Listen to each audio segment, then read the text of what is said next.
Hi, I'm Elemi from Yeyeo Botanica. Welcome back. You guys have been fantastic.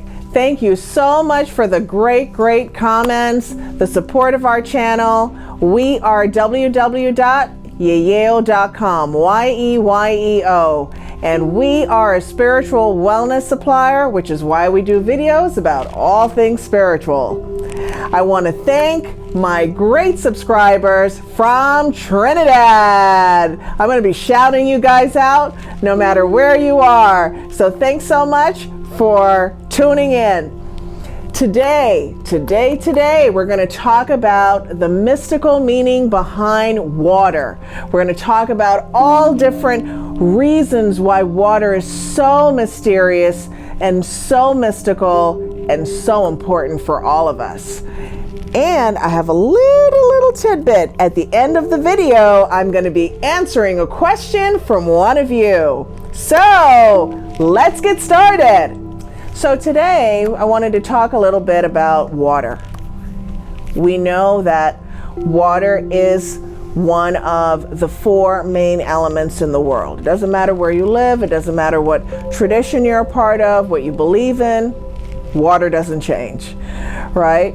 So water is an element that is colorless, scentless or odorless, tasteless for the most part. And so when we deal with water, water is something that takes on different forms. And water has memory. Water responds to emotion, responds to environment. And so this is one of the reasons why water is definitely so mystical. It has a feminine vibration, and it has both cold and warm in terms of its feelings, so to speak. It's about fertility. It's about birth, purification, protection, healing. It is one of the most profound elements in the world. And I would have to say that it's maybe the most, the element that you find more than any other element, right? So water, as it is said in certain circles, is a savior, right? So when we think about water, even in different religious circles, water is used in ceremony. Water is dropped as libation for the ancestors. Water is used on altars. I mean, almost every tradition incorporates water in some way. When people get baptized, they get baptized in the water. We're going to talk a little bit more about why do we get baptized in the water? What is this symbology all about, right? So mystical and so delicious today. So water, one of the planets that vibrate with water is Venus, if we're talking about in the cosmos. And I'm going to get into a little bit about some of the deities that really rise up in the water element. So water, as I said before, is susceptible to or responds to emotion. And it takes on the environment in which it is. We know that water is one of those things that it finds its way, right? It finds its way no matter if you try to put something to stop it, it'll go around it. It'll absorb it. It'll go between it. And so one of those things that's kind of hard to stop.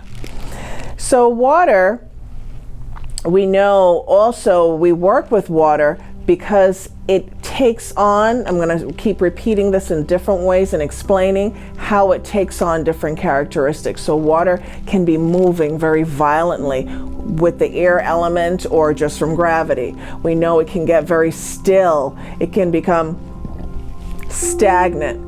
It can kind of go a little slow, then a little fast, and back and forth. There are times that it dries up where we see very little. Water can be in a mist.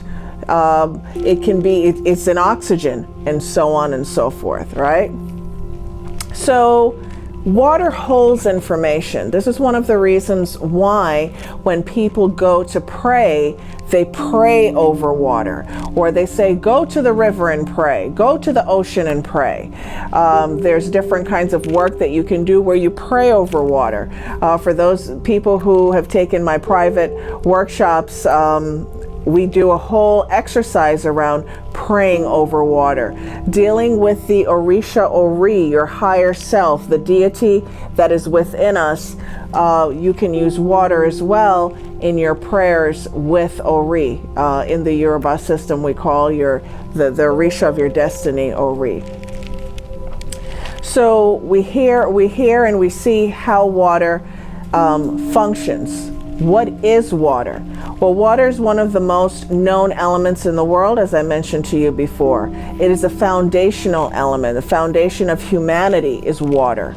72% of all human beings' body is made up of water. Anywhere from 75 to 90% of everything in the world is made up of water. It comes out of water, plants, animals, insects, so on and so forth, right? So we know that water is very much about creation.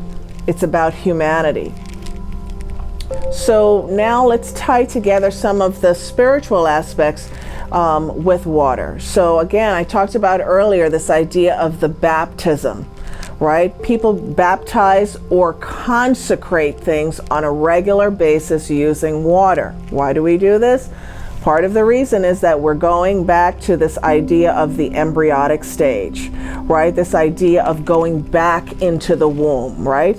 The womb of God, right? This idea of creation, going back and restarting, refreshing, all of these different aspects is what water brings forth. We think about when we were in the womb. We were in a water state, right?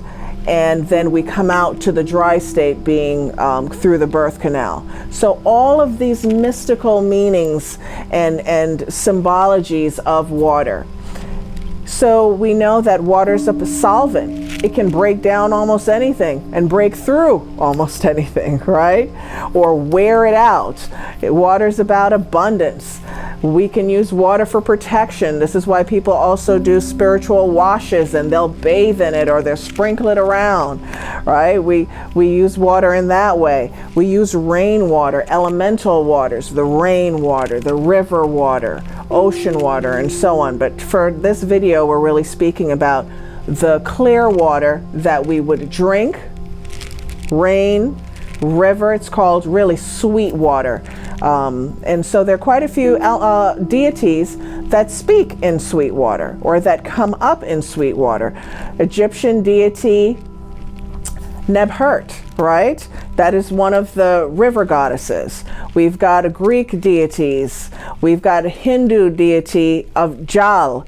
We have Danu, who is known as Dana, where that name really comes from, which is a medieval deity. We've got the Voodoo deity from Benin, Urzali. And we have me, my goddess Oshun, the deity that I'm initiated under. Oshun Yeyeo is the goddess of love and of sweet water. So we could be here all day going through all different aspects of water and where we see it. So I hope that today you got like some juicy ideas about these mystical meanings of water. And so for my person who had this question from the comments, I promised you guys I would answer one question. We have one from Divine Virgo Empress, and her question is, what if there isn't a bathtub? So that question came from the video, the 10 most popular spiritual colognes.